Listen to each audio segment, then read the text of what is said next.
I have kids, and there is no way I would ever consider myself some sort of parenting expert, because obviously my experience is limited, and my kids are little, and I'll be the first to admit we've had relatively smooth sailing up to this point. And I haven't studied or researched the topic in any sort of academic way. I am in no way qualified to tell other parents what they should do because their situations are always going to be different from my own.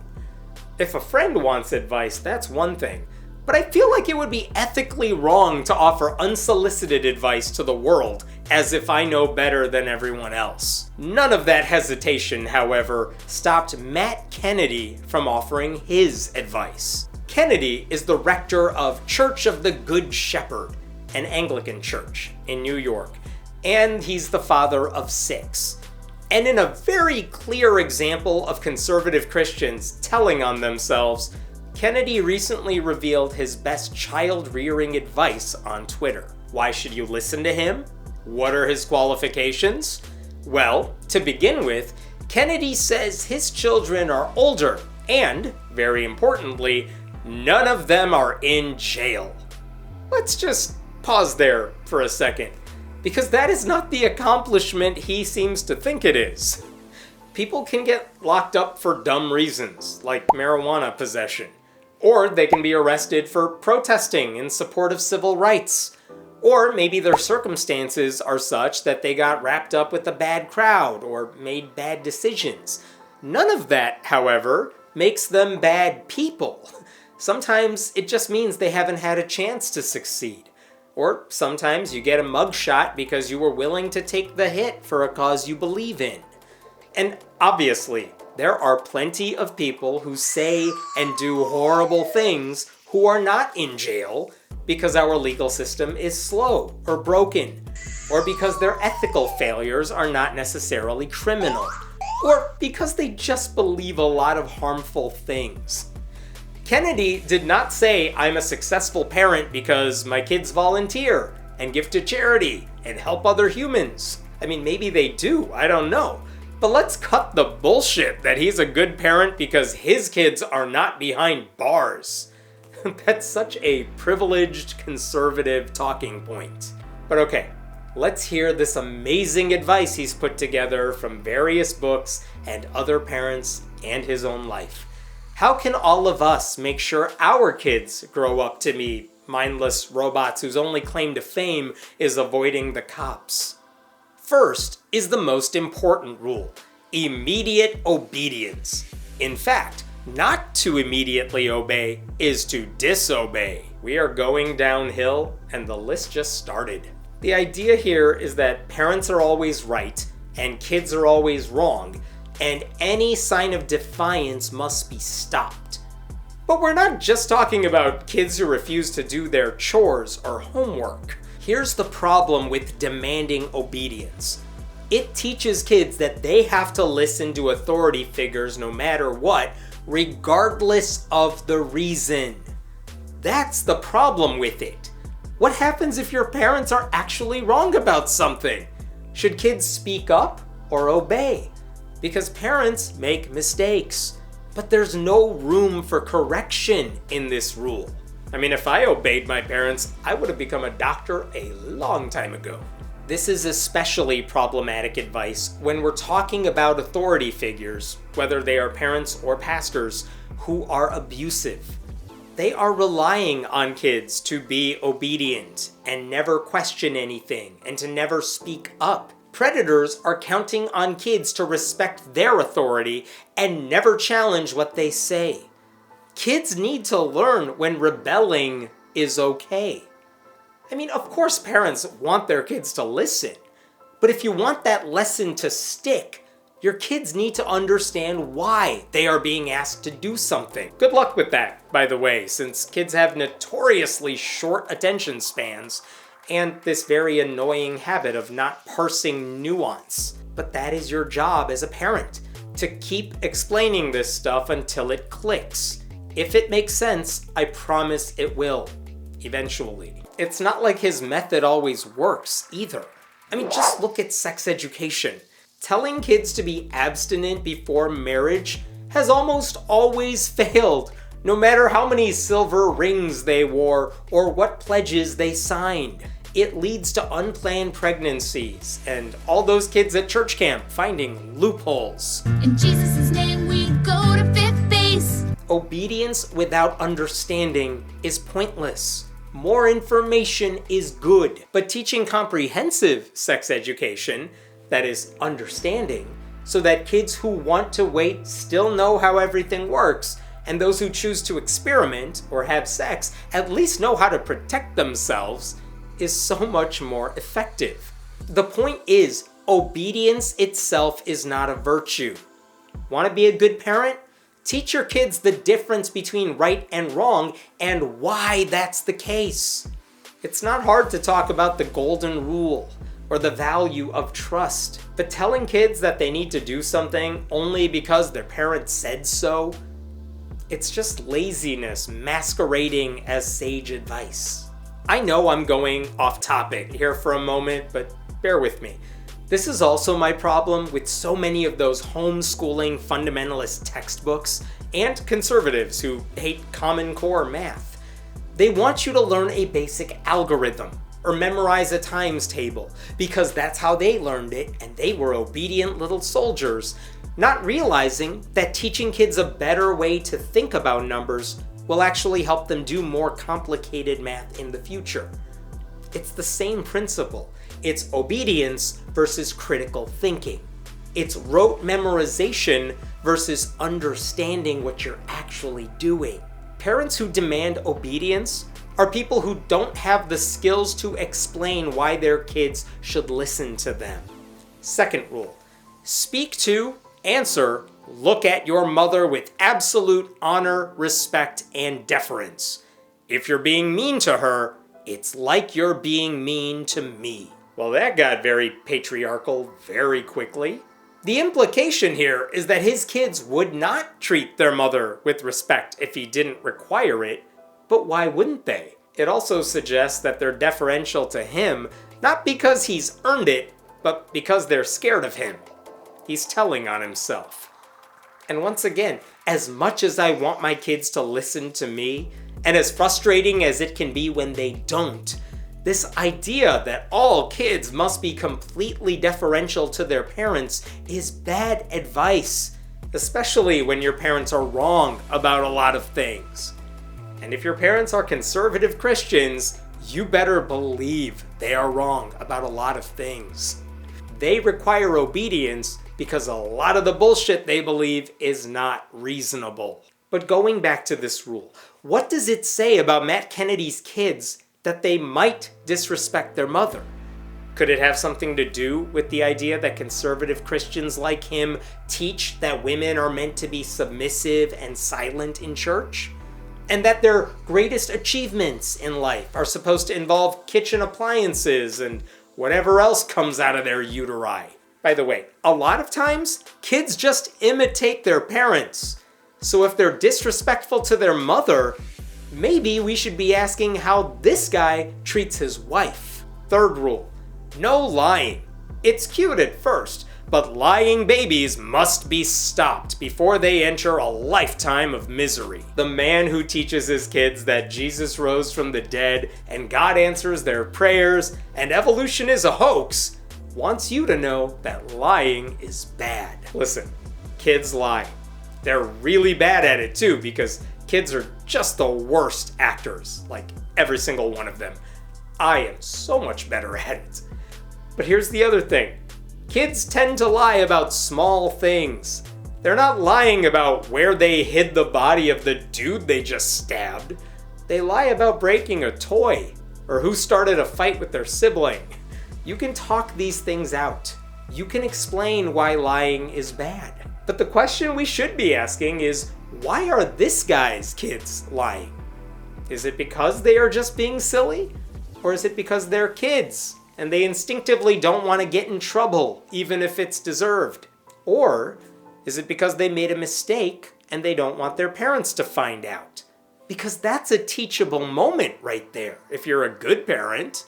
Or Are they lying because they know telling the truth to their parents will lead to a beating? Because I'll tell you what, if your kids have a good relationship with you and they know you won't overreact to every little thing, they're gonna be more willing to be honest with you. I say this as someone who hid plenty of things from my parents, and still do. I mean, they do not know about this YouTube channel.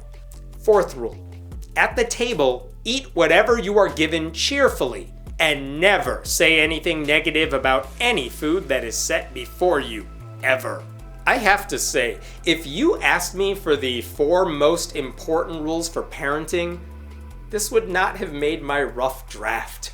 It's like using the 10 Commandments to tell everyone not to worship false idols while ignoring the whole slavery thing. I mean, part of me understands this rule. You should be grateful for what you have. A lot of people don't get the luxury of a nice meal, and you're very privileged, so you should appreciate it. But none of that is what he said. He said you better eat dinner with a smile, and without ever saying you don't like it or you'll make mommy upset. Because let's all admit, mommy is totally always cooking dinner at this house. I mean, sure, I could play the age-old parenting trick of letting the kid choose between 2 different kinds of vegetables, so he feels like he got to choose. But why do that when I can just make them feel bad? This also sends another message. If you don't like the food, then lie about it. If only this guy had a rule that said lying is bad. Oh, what's that? That was the previous rule, you say? Huh, a Bible-believing Christian isn't bothered by a contradiction? I'm shocked, I tell you. What do the kids do if the food actually tastes bad? Or it's undercooked? Or the milk is spoiled? Or it's making them feel sick? Should they shut up? Or should they say something? It's not like he's saying eat the casserole even if it's not your favorite. He's saying you better love everything placed in front of you and fake it if you have to. I mean, it's one thing when we're talking about food, but it's not hard to think of all the ways this kind of rule exists in conservative Christian circles. I mean, if your husband is abusive, or the sex is bad, or you're bored in church, or you have doubts about God, just put a smile on your face and deal with it.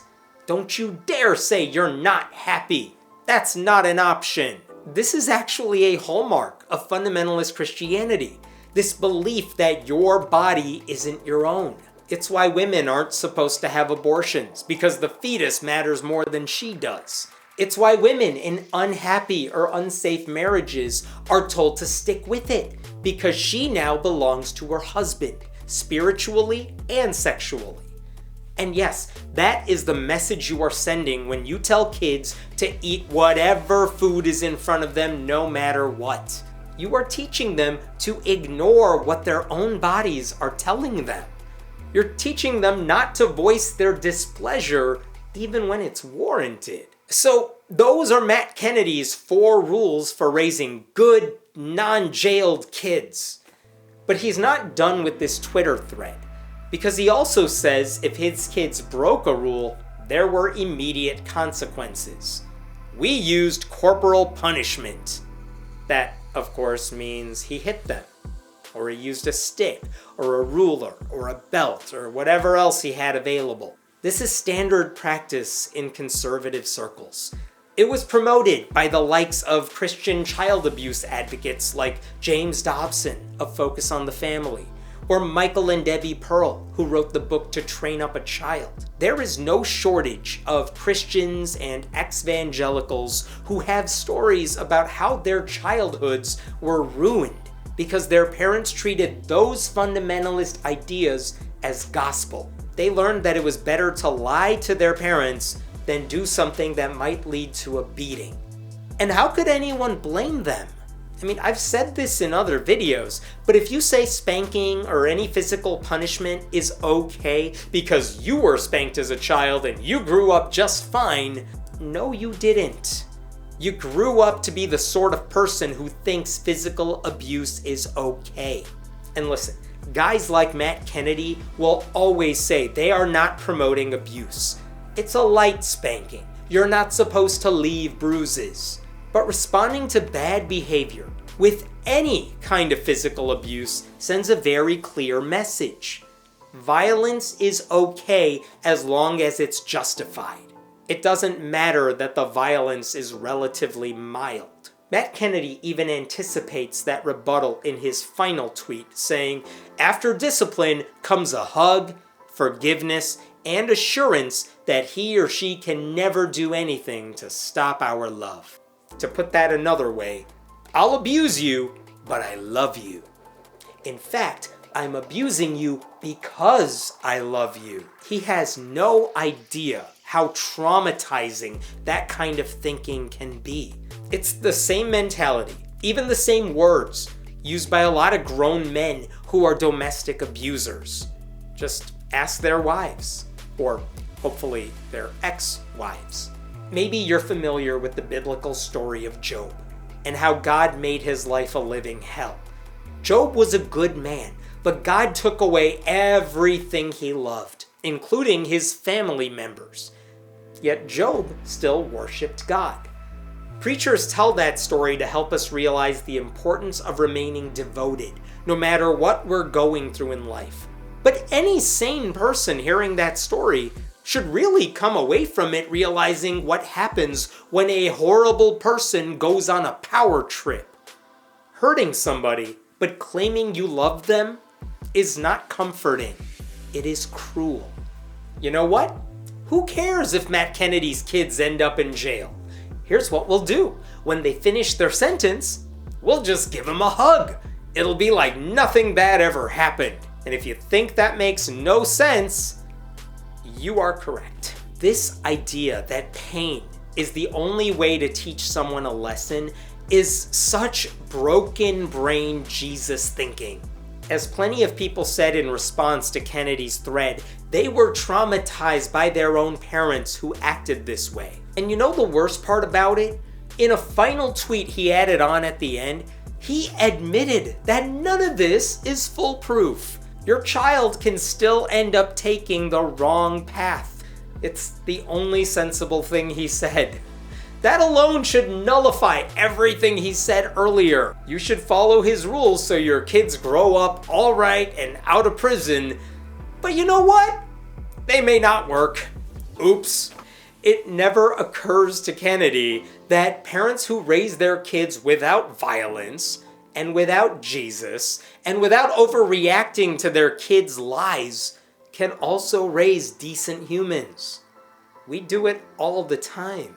If you raise your kids to obey their parents or else, enjoy whatever they have or else, and never lie or else, many of those kids will just grow up to become very skillful liars who want no real relationship with their parents. They learn from an early age that faking it for the sake of appearances or to avoid a beating was far better than having honest conversations with the adults in their lives. Matt Kennedy makes it clear his kids cannot come to him if something is wrong. In his world, it is better for kids to shut up than speak up. The punishment for independent thought just isn't worth it. But guess what? Those kids will eventually find other outlets where they can vent. And other people to be around, where they don't have to censor themselves at every turn, hopefully. I know this because I've talked to many of them. They are everywhere. They're watching videos like this right now. They are in the comments section. They left church at the first opportunity. I would love to know if Kennedy would still feel like he succeeded as a parent if one of his kids went to jail, or left Christianity, or came out as a lesbian.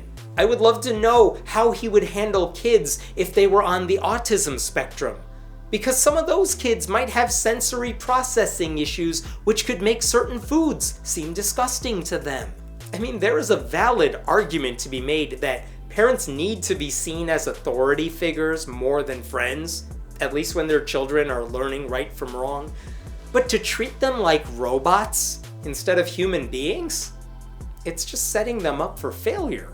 If you believe demanding obedience instead of earning it is the best way to raise kids, don't be surprised when those kids choose not to have a close relationship with you when they grow older. They may go through the motions, but as we've seen for decades now, they say very different things behind closed doors and when they're in the presence of people who show respect to them. Kennedy has responded to the criticism of his tweet storm by brushing it off and calling it the work of woke Twitter. Much as he does with his kids, he's not interested in what anyone else has to say. And that's his problem in a nutshell. He believes his rules for parenting are God-ordained and therefore immune from criticism. For the sake of children everywhere, let's hope other Christian parents ignore the advice from this father entirely.